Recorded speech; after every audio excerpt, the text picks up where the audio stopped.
niliona neno taifa la Tanzania likibadilika na kuwa taufa. Bwana akaniambia kuna ufa unakuja ndani ya masaa 20. Yaani yeye anayeuleta ili kuleta mabadiliko aliyokusudia 2027 hata 2028 hata 2028, mwaka wa mwanaume, ambapo taifa hili linaenda kutahiriwa. Maana yake kuna ufa unakuja ndani ya taifa la Tanzania, na ufa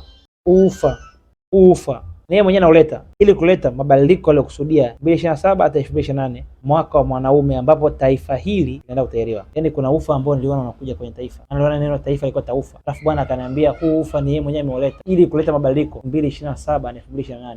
Maana yake 2028 ni mwaka ambao taifa linakwenda kutahiriwa. Maana yake ni mwaka wa mwanaume.